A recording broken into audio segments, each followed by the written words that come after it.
Hoje é quinta-feira, dia 8 de outubro, e você acompanha a partir de agora o Agricultura BR no ar. Sempre um prazer estar contigo. Você que está nos acompanhando em todo o Brasil pelas antenas parabólicas, também pela NET Claro TV nos canais 190 e 690. Você também no Paraguai, aqui no país, e pode acompanhar o canal do Boi pela NEL TV, pelo portal sba1.com, sempre o portal do agronegócio do Brasil. Você tem ali notícias, informações e oportunidades de negócios, então tem muita coisa boa por lá. Hoje mesmo andei escrevendo para o site, então dá uma olhada lá no portal do sba1.com e a partir deste momento você tem sinal aberto no Mato Grosso do Sul, já que a TV Imaculada Conceição está linkada conosco. Sejam todos bem-vindos. E olha, não poderia ser diferente, começo essa edição do Agricultura BR falando a respeito da safra 2020-2021. Tivemos a Conab na manhã desta quinta-feira divulgando o primeiro levantamento da nova safra,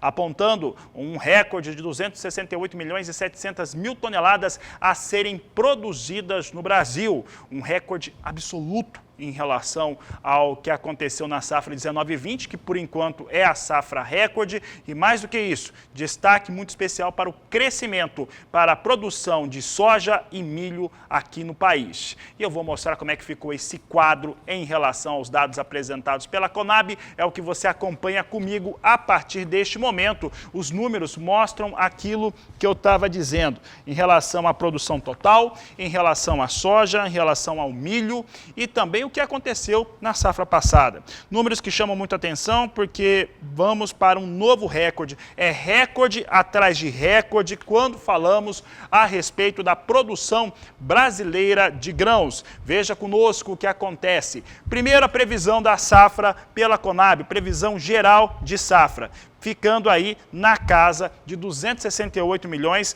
e 700 mil toneladas, de acordo com os números apresentados no dia de hoje. Esse número representa uma alta de 4,2% frente àquilo que tinha sido a safra anterior. Aí aqui nós colocamos as duas safras de destaque. Soja, que deve subir para 133 milhões e 700 mil toneladas, uma alta de 7,2% para a soja na próxima campanha. Daqui a pouco eu vou falar um pouco mais, de uma maneira mais definida sobre soja, mas a previsão também é de uma exportação maior para 85 milhões de toneladas, de acordo com os números apresentados ainda há pouco. Temos aqui também o milho chegando ao recorde de 105 milhões e 200 mil toneladas de produção nesta próxima safra, também com elevação o milho de 2,6%. Aí nós quisemos fazer uma comparação, somando soja e milho, que são as duas principais safras do Brasil, o quanto que elas duas rendem juntos. E as duas rendem juntos aí 238 milhões e 900 mil toneladas. Portanto, olha o total, 268 milhões e 700 mil, 238 milhões e 900 mil toneladas é apenas soja e milho. Portanto, tem aqui uma situação extremamente importante para essas duas commodities, essas duas culturas que são trabalhadas no país. A safra 19/20 nós colocamos aqui 257 milhões e 700 mil toneladas, ainda é o recorde, já que essa safra aqui é uma previsão, a safra 2021 ainda é uma previsão de produção. Tivemos aí alguns dados importantes em relação a outras culturas. Uma delas, e que chama muita atenção esse ano por conta das questões ligadas ao consumo interno de arroz. O arroz vai ter uma elevação na ocupação diária no Brasil. Essa elevação chega a 1,6%. Entretanto, a produção brasileira de arroz vai cair. Por conta de questões ligadas à produtividade, vai recuar 4,2%. Uma outra produção também de extrema importância aqui no país é o algodão. O algodão é um grande destaque. Nós tivemos agora, nesta última quarta-feira também, o Dia Mundial do Algodão, então sempre um destaque importante. Ele tem sua relevância na balança brasileira, principalmente das exportações, só que vai ter uma queda em relação à ocupação diária. Essa queda vai ocorrer, trazendo a produção brasileira de pluma de algodão para 2.800.000 toneladas, um recuo comparado à safra 19/20 de 6,2%. Essas são algumas das características que foram colocadas em relação a esses números da campanha 2020-2021. Brasil vindo com safra recorde, 268.700.000 toneladas. Mas agora, eu quero falar da safra 19/20. Sabe por quê? Porque era necessário que Conab explicasse o que aconteceu com o quadro de oferta e demanda desta safra, que ainda estamos nela, né? Está encerrando, estamos tendo as exportações aí finais de soja e milho. Era necessário que se explicasse. A verdade é que há um buraco grande em relação às previsões que a estatal brasileira fez durante todo o ano e à realidade que o mercado apresentou. E a Conab, em nenhum momento, durante a coletiva, que foi toda pela internet de hoje, não é uma coletiva, né? Na verdade é uma transmissão dos números que foram apurados pela estatal, já que nenhum dos jornalistas convidados pôde fazer qualquer pergunta. E a questão que fica é como que fica esse buraco no quadro de oferta e demanda, em especial para algumas culturas, como a soja, como o milho, arroz também, podemos colocar assim, mas soja e milho principalmente. O fato é que a situação ficou bastante abstrata, no mínimo, em relação a esses dois produtos, principalmente soja, já que pela conta padrão, pelo aquilo que foi exportado e o consumido, já não deveria ter soja no Brasil, não teria nem 500.000, 400.000 toneladas de estoque de passagem, seria até abaixo ou zero em relação a esses fatores, seria um negativo. Então, ou a safra brasileira foi maior na campanha 19/20, ou os ajustes aqui, no papel feito pela Conab, não deram certo.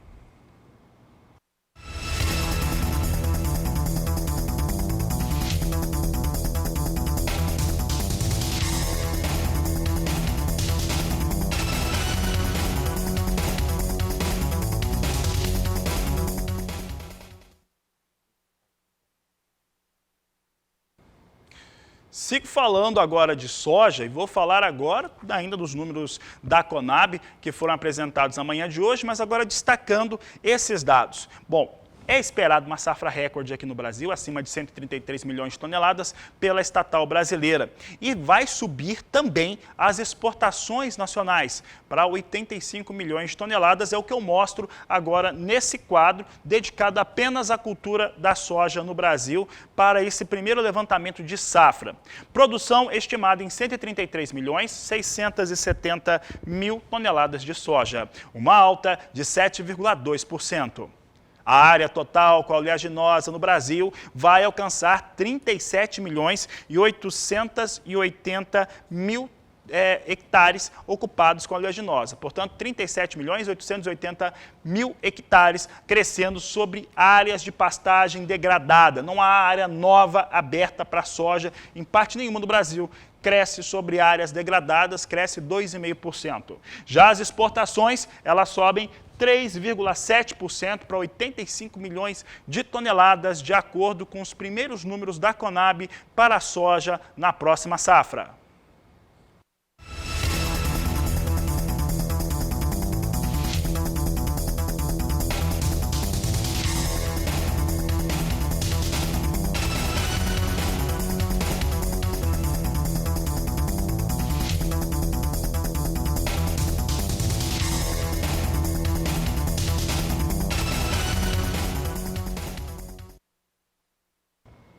E o Departamento de Agricultura dos Estados Unidos informou vendas avulsas de soja na ordem de 658 mil toneladas na manhã desta quinta-feira, além de também ter divulgado o relatório de vendas e exportações com bom volume. Mas essas 658 mil toneladas foram divididas em três partes, quase iguais. Um terço aí para a China, um terço para o México e um terço para destinos não declarados. Estamos considerando destino não declarado aqui na Agricultura BR, que é China também. Portanto, foi um bom volume vendido para a China ou confirmadas vendas nesta quinta-feira, de acordo com o Departamento de Agricultura norte-americano. Falamos de soja, ainda agora soja com negociação na Bolsa de Chicago. Vamos dar uma olhada como é que vem os números neste momento. Não poderia ser diferente, vem com alta no mais curto prazo, alta nas posições demais, só que mais moderada nesta quinta-feira. Posição de novembro vem a 10 dólares 55 centes mais 4 bushel. Janeiro, 10 dólares 54 centes mais 4. Temos a posição de março, 10 dólares 33 centes mais 6 e maio, 10 dólares 26 centes mais 4. São as posições que destaco agora com soja na Bolsa de Chicago, vindo mais uma vez com elevação. Dólar comercial é o que a Agricultura BR traz para você aqui. Temos o dólar vindo próximo à estabilidade, com ligeira queda de 0,16%, vindo para R$ 5,61 mais 4 a moeda norte-americana negociada no Brasil. É o que a Agricultura BR destaca para você neste momento em relação ao dólar. Seguimos falando de dólar, falando também das questões ligadas a mercado e, por que não dizer também, política, tanto nos Estados Unidos quanto no Brasil, que acaba influenciando diretamente as posições com a moeda norte-americana. E é por isso que nós vamos agora até São Paulo, aos estúdios do Canal do Boi, na sede da Bolsa Brasileira de Mercadorias. Eu converso com Walter Pulga Júnior. Pulga, boa tarde, seja bem-vindo. Boa tarde a você, boa tarde a todos. Bom, hoje o dólar está com uma oscilação muito acentuada. No início da manhã, já operava na faixa de R$ 5,59, devolvendo aí o que ganhou nos últimos dias. E em seguida voltou a subir novamente. Rapidamente voltou a ultrapassar a R$ 5,64. Bom, ele abandonava as mínimas e vinha em alta que ocorre também frente a outras moedas do mundo, e neste momento vem em queda. Veja, já perto de R$ 5,60 agora, recua 0,27%. E por que toda essa oscilação? Há, na verdade, uma expectativa positiva de que nos Estados Unidos, em breve, nós teremos anúncios, de auxílios, de estímulos financeiros. O governo americano estaria disposto a conceder, vamos dizer assim, recursos, a ceder, a ofertar dinheiro para famílias, por exemplo, para pequenas empresas, embora não um pacote grande, mas pontual, e isso traz alguma expectativa positiva no mercado. Às vezes positiva, às vezes negativa, conforme a sensibilidade do investidor, de quem opera nesse mercado. Mas o dólar, neste momento, vem recuando frente ao real, depois de muita oscilação nesta manhã. É um dia de poucas novidades, indicadores pouco relevantes, o real está andando de lado sem variação muito grande, como lembram aí alguns analistas de mercado, entre eles o Flávio Serrano, que é economista-chefe do banco Haitong. Ele diz que esse movimento reflete o fortalecimento do dólar lá fora, às vezes, e algumas incertezas em relação aos gastos do governo brasileiro. Por isso, às vezes, o dólar avança. Isso ocorre aqui e ocorre lá fora e às vezes recua por fatores internos aqui. Ainda há muita preocupação com os gastos do governo. Agora, a expectativa de estímulos do governo americano, a expectativa de que medidas separadas poderiam dar auxílio de até $1.200 às famílias afetadas pela pandemia nos Estados Unidos, além de ajuda para companhias aéreas e pequenas empresas em dificuldade, traz um movimento positivo no mercado internacional. Veja, logo pela manhã, os principais índices na Europa vinham em alta e encerravam em alta agora há pouco. No mercado americano, os índices de bolsa também vinham em alta. Tudo isso na expectativa de recursos do governo americano para famílias e para pequenas empresas nos Estados Unidos. E lógico, o nosso índice Bovespa reage positivamente também a essa expectativa. Em todo o mundo há um movimento de alta, mesmo com algum receio em relação aos gastos do governo brasileiro. Aqui, mercado acionário vem em alta. Opera agora em 96.486 pontos. Eu falo do índice Bovespa, que é o índice de referência para o mercado de bolsa. Chegou a operar acima de 96.740 pontos. Eu acompanho aqui nos computadores que nós temos na Bolsa Brasileira de Mercadorias. A alta nesse momento para o índice Bovespa é de mais de 1%. É uma notícia positiva. É importante ressaltar que qualquer recuperação na nossa Bolsa significa muito, em sinalização de expectativa positiva lá na frente. Lógico, há muita especulação, mas a expectativa ela é positiva em relação à nossa Bolsa. Neste momento, sobe mais de 1%. Agora, eu gostaria de destacar, Fabiano, uma notícia que circulava já ontem, no fim da tarde, no início da noite, é destaque hoje nesta manhã, que é a melhoria nas nossas exportações. de carne bovina. Ela continua, já vinha em alta e continua. O volume de carne exportada pelo Brasil agora em setembro cresceu 2%. O faturamento não cresceu não, o faturamento caiu para 668, quase 669 milhões de dólares, segundo a Secretaria de Comércio Exterior. Agora, o recuo da receita com a exportação de carne bovina ocorreu pela primeira vez neste ano, porque houve queda de preços médios da carne bovina brasileira no exterior. Desde janeiro, o segmento vinha registrando uma alta acentuada de preço em dólar, né? Em junho, por exemplo, a carne bovina chegou a atingir 40%, ou seja, foi uma alta acentuada. Agora devolve um pouquinho, então os ganhos diminuem,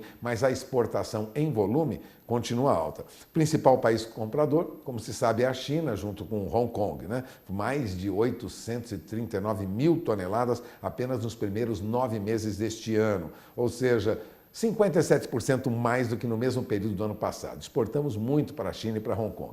Em seguida vieram o Egito. O Egito comprou mais de 101 mil toneladas e o Chile com 60 mil toneladas. Mas vale lembrar que tanto o Egito como o Chile, embora estejam em segundo e terceiro lugar na compra de carne bovina brasileira, eles reduziram em muito, quase 30% em média, as compras que faziam da carne bovina brasileira. Mas é uma notícia positiva, continua ainda aumentando o volume de carne bovina exportada pelo Brasil. É com você, Fabiano. Tá certo, Walter Pulga, obrigado pela participação aqui no Agricultura BR. Olha, eu sigo por aqui agora trazendo referência para os valores com soja negociado nos portos. Eu vou trazer negócios para a soja, ainda com entrega em outubro, mas o pessoal da Granos, corretora, até nos adiantava, né, que esse é um valor referencial e tem poucos negócios mesmo, tem poucas cargas, é muito mais para completar a saída de navio do porto. Entende? Então é isso que nós temos agora. Temos ainda então entrega em outubro. Portos de Santos e Paranaguá, R$ 151,00 a saca de 60 quilos. Valores para referência no dia de hoje. É o que a Agricultura BR traz para você, com o destaque da Granos Corretora, que nos traz diariamente aqui, todos os dias, as informações dos negócios com os portos. E olha, ainda perdura, está valendo a onda de calor, principalmente sobre o centro-oeste brasileiro. Nessa última quarta-feira, teve até uma chuva que aconteceu sobre o estado do Mato Grosso do Sul, uma pancada um pouco mais expressiva. Entretanto, o calor segue e aí nós precisamos de mais chuvas. Esse foi o assunto que foi abordado com o presidente do INMET pela repórter Berenice Leite, na capital federal. Acompanhe. O alerta é do Instituto Nacional de Meteorologia. Uma onda de calor histórica com temperaturas de 40 a 44 graus quebrou recordes de mais de 100 anos. Este meteorologista explica que o calor intenso se concentra principalmente na região central do Brasil. No interior de Mato Grosso do Sul, por exemplo, os termômetros chegaram a marcar 44,6 graus. A gente está com uma onda de calor muito forte, muito intenso, pegando em grande parte do Brasil, né, parte central e sudeste do Brasil e também parte da região norte, no Paraná. E essa onda de calor é devido também a um bloqueio atmosférico que vem ocorrendo desde o mês passado entre a Argentina com o Rio Grande do Sul. Os ventos fortes na alta atmosfera fazem uma barreira, não deixa as frentes frias passarem para norte. Daí começa a predominar esse ar quente e seco na parte central do Brasil, do jeito que está predominando, causando temperaturas elevadas de 40 até 44 graus. Mas, de acordo com a previsão do Instituto Nacional de Meteorologia, esses dias calorentos estão chegando ao fim. A expectativa é de que chova ainda neste sábado na região central e sudeste do país, com condições de temporais e queda de granizo. Já nas outras regiões do Brasil, a chuva deve chegar mais amena, não com tanta frequência e só a partir da semana que vem. Então a gente vai ter um impacto grande nas temperaturas aí, porque estão muito altas, locais com 7 até 10 graus de temperatura acima da média histórica. E aí as temperaturas vão voltar à situação normal. Mas enquanto isso não acontece, o produtor deve aguardar, já que a umidade do solo ainda é muito baixa e só depois das primeiras chuvas será possível iniciar o plantio. Bom, aí já começa o período do plantio para eles, né? Eles estão só esperando as chuvas chegarem, né? Essas chuvas chegando, os produtores rurais, os agricultores, eles vão se planejar melhor como deve plantar agora, porque agora já começa realmente o início do período das chuvas. Nas regiões Centro-Oeste e Sudeste, os produtores rurais já estão na expectativa para o início do plantio. De Brasília, Berenice Leite.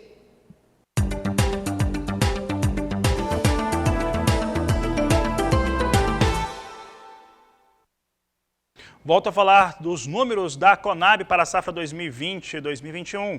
A estatal brasileira prevê uma safra recorde de milho em 105 milhões e 200 mil toneladas, mais um recorde atrás de outro. Você vai acompanhar comigo agora os números, porque o que mais chama atenção a nós realmente é o estoque de passagem, ficando menor ainda.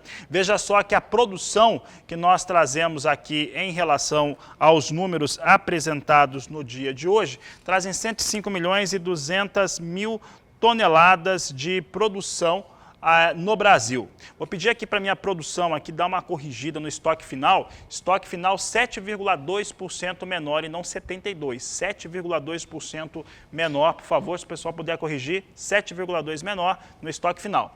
Então, produção estimada em 105 milhões e 200 mil toneladas, uma alta de 2,6%. O consumo no Brasil cresce para 71 milhões e 800 mil toneladas, uma alta de 4,6%. As importações de milho no Brasil permanecem a mesma coisa, 900 mil toneladas, de acordo com a Conab. As exportações estimadas em 35 milhões de toneladas, enquanto que os estoques finais ficam menores, para 9 milhões e 700 mil toneladas, uma queda de 7,2%, de acordo com os dados apresentados hoje pela estatal brasileira, com milho com forte demanda interna, mesmo batendo um novo recorde de produção, os estoques ficam menores. Então, aquilo que nós vamos falando há muitos meses continua. A disposição de milho no Brasil está cada vez menor e o ano de 2021 não será diferente.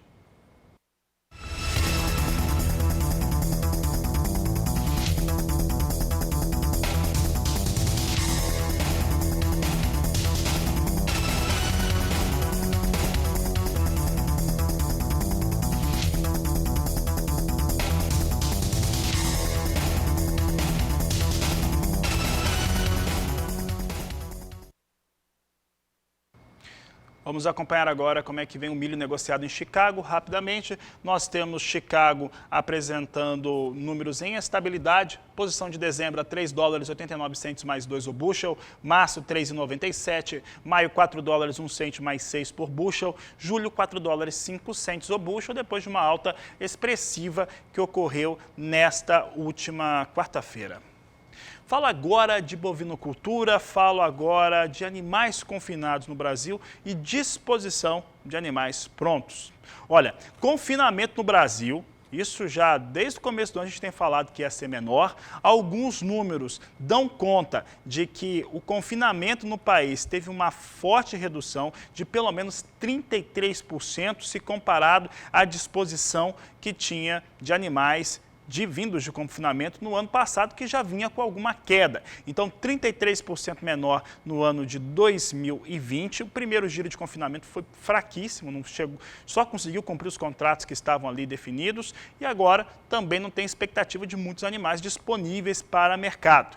E aí, falando a respeito deste assunto, nós quisemos saber do professor Marcos Fava Neves se ele acredita que a disposição de animais menor de confinamento e menor de maneira geral, também ficando pronto nas propriedades, pode mexer com os valores pagos para a arroba do boi e também para o consumidor. E ele respondeu. A redução do confinamento e essa situação toda que está acontecendo com a pecuária, realmente, em virtude do ciclo ser mais longo para você produzir 1 quilo, é diferente do ciclo do frango, diferente do ciclo do suíno, diferente do ciclo da soja, nós vamos ter sim, consumo continuar forte, uma situação de chacoalhão aí na cadeia produtiva, porque como você não tem condições de trazer a oferta rapidamente, o preço sobe. E o preço sobe até um certo ponto onde começa a haver um deslocamento da demanda para carnes alternativas, proteínas alternativas ou alimentos alternativos, quando bate no orçamento das pessoas. Então esse é um ponto a se observar aí do mercado de carne. Mas eu costumo dizer que esse é um bom problema, porque nós precisamos de choque de oferta.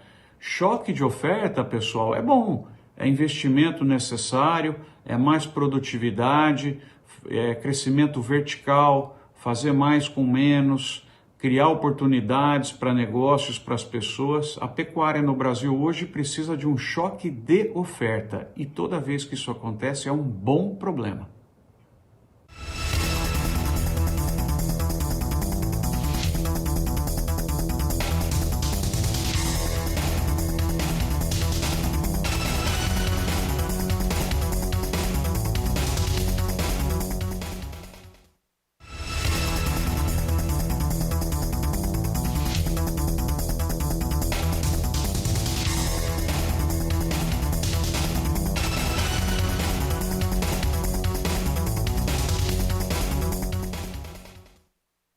Destaque para café aqui no Agricultura BR agora. Você acompanha comigo como é que vem os negócios com café arábica na Bolsa de Nova York. Nós temos as posições negociadas aqui, mais uma vez em alta. Posição de dezembro, $1,10 mais 45 a libra peso. Março, $1,12 mais 70. Maio, $1,14 mais 20. E julho, $1,15 mais 60. Há uma situação que é importante se ressaltar em relação a café arábica, por conta do Brasil, que é o maior produtor exportador do mundo, em relação à disposição de água no solo, um estresse hídrico bastante forte que deve prejudicar a produtividade da próxima safra.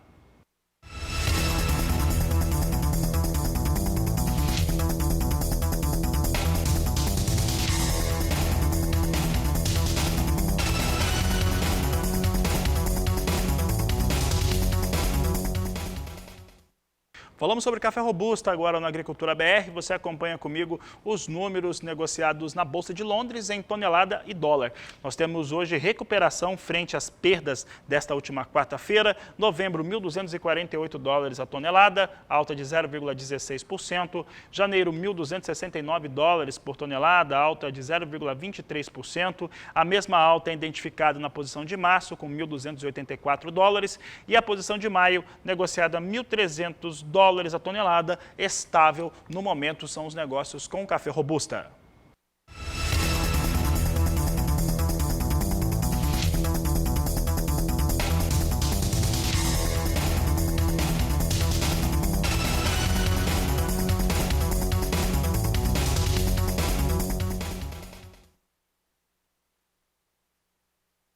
Você vai conhecer agora a criação do peixe St. Peter, que é um cruzamento da tilápia, trazendo uma coloração diferenciada.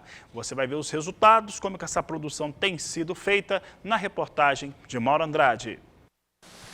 Nós estamos em Florestópolis, no Paraná, viemos na Piscicultura Água Clara para conversar com o professor doutor em aquicultura, Júlio Hermann Leon Hart, e vamos conhecer a espécie St. Peters. Professor, o que é a St. Peters? Podemos dizer que ela é uma tilápia? Sim, a St. Peter é uma tilápia, né? Ela tem a origem também no continente africano, né? Ela teve vários momentos de melhoramento genético, onde foi aprimorada a cor dela, o que fez com que ela ficasse vermelha, né? Normalmente a origem principal, a espécie principal que deu origem a St. Peter foi a Eurychromis niloticus, mas depois entrou aí outras variedades de tilápia. E ela é mais valorizada no mercado devido a essa cor? Com certeza, né? A coloração dela é maravilhosa, ela é muito atrativa na gôndola do supermercado, né? E ela compete com outros peixes vermelhos marinhos, né? O salmão até, né? Apesar da coloração externa dela puxar mais para a vermelha, muito famosa no litoral brasileiro inteiro. Então, enquanto uma linhagem escura de tilápia é vendida a X, ela é vendida geralmente 50% a mais. Ela tem um valor agregado muito por conta da cor ou também por conta do sabor? As duas coisas, né? A cor é maravilhosa. Se a pessoa prepara ela, né, só fazendo a retirada de escamas, ela no prato fica muito mais apetitosa do que a outra variante. E o filé também dela é um pouco mais rosado, né? O que valoriza muito no mercado. Professor Júlio, e com relação ao manejo técnico, a criação propriamente dita, ela dá mais trabalho? Com certeza, né? No inverno, principalmente, existe hoje algumas bacterioses que atacam ela fortemente. A maior delas, a franciselose, né? Então, diante disso, no inverno, os cuidados têm que ser redobrados, o cultivo tem que ser em sistema, principalmente aqui no sul, em sistema fechado. Não dá para se fazer em tanques redes. No sul, da St. Peter está em tanques redes. Então poderíamos dizer que a St. Peters ela é mais delicada, ela é mais frágil do que as tilápias marrom. Com certeza, né? A St. Peter, por ser vermelha, ela é muito mais frágil do que a Gift. E no inverno sofre muito. No verão, tudo de bom. Apesar de o crescimento dela ser um pouco inferior, né, à Gift. E como é que está o mercado da St. Peters? Está apresentando crescimento? Com certeza, a procura é imensa nos grandes mercados. O que tem de St. Peter já está vendido, né? E o preço muito bom, né? O difícil muitas vezes é ter tecnologia e produtores interessados em aplicar essa tecnologia na St. Peter. Ok, obrigado, professor Júlio. Então, olha aí, a St. Peters não é só o nome diferente, um nome estrangeiro que dá mais charme. Ela também apresenta maiores valores, o custo é maior porque o custo de produção também aumenta. De Florestópolis, no Paraná, Mauro Andrade. Momentos finais dessa edição do Agricultura BR. Você acompanha comigo agora como é que vem o mercado de soja e de dólar. Eu lembro mais uma vez, hoje nós tivemos uma boa movimentação em relação às vendas norte-americanas de soja, tanto para o levantamento de vendas e exportações, que veio dentro daquilo que o mercado esperava, e também vendas avulsas que foram confirmadas hoje por exportadores privados norte-americanos, cerca de 560 mil toneladas de soja. Soja vinha em alta na Bolsa de Chicago, são os números que nós vamos mostrar agora, conferir se essa alta continua. Nós temos essa elevação agora ganhando corpo, vai subindo um pouco mais agora as posições de mais curto prazo. Em novembro, vem a 10 dólares, 57 centes, mais 2 por bushel, são os negócios que nós temos no mais curto prazo e a posição de maior liquidez. Posição de janeiro, 10 dólares, 56 centes, mais 2 por bushel, também com alta. Posição de março, que está mais próxima à estabilidade, mas vindo com alta também a 10 dólares, 34 centes, mais 2. Enquanto que a posição de maio, 10 dólares, 27 centes, mais 6 por bushel, são os negócios que destacam agora com soja na Bolsa de Chicago. Ainda falando de soja, eu lembro que tivemos hoje o primeiro levantamento de safra da Conab para a campanha 2020-2021. Esse levantamento de safra trouxe uma percepção na primeira estimativa de produção de 133 milhões e 700 mil toneladas de soja no Brasil, com uma exportação em 85 milhões de toneladas. Mas como eu dizia lá na abertura do programa, tanto quando eu penso em soja quanto eu penso em milho, a Conab não explicou o buraco no quadro de oferta e demanda da safra 19-20. A apresentação dos números hoje não foi pela internet, foi televisionado pela internet, entretanto, sem a participação efetiva de jornalistas. Não podíamos fazer perguntas e a Conab não explica esse buraco na safra passada, na campanha 2019-2020. Vamos dar uma olhada agora no dólar. Dólar comercial, você acompanha na tela comigo, vem com ligeira queda de 0,18% a moeda norte-americana a R$ 5,61 mais 3. Assim vem os negócios com o dólar aqui no Brasil. Nós vamos trazer para você agora, no Agricultura BR, cotações de mercado para soja, mas já trazemos aqui algumas situações que são importantes para você. Amanhã, sexta-feira, aniversário da Agricultura BR, programação muito especial nesta sexta-feira, com entrevistados, com participações de várias partes do país. Então, amanhã você não pode perder. Confira agora cotações de mercado.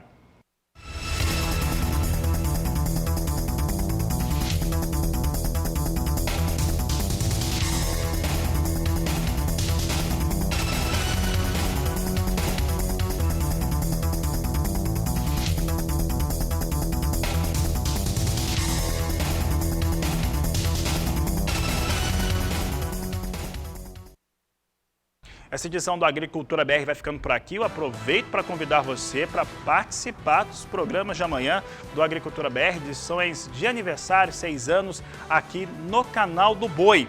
Nós não vamos voltar às 16 horas, porque daqui a pouco, já na sequência, começa o terceiro leilão virtual Criadores de Araxá. Então você fica com essa grande oportunidade. Animais para cria, recria, engorda. A todos uma ótima tarde e até amanhã.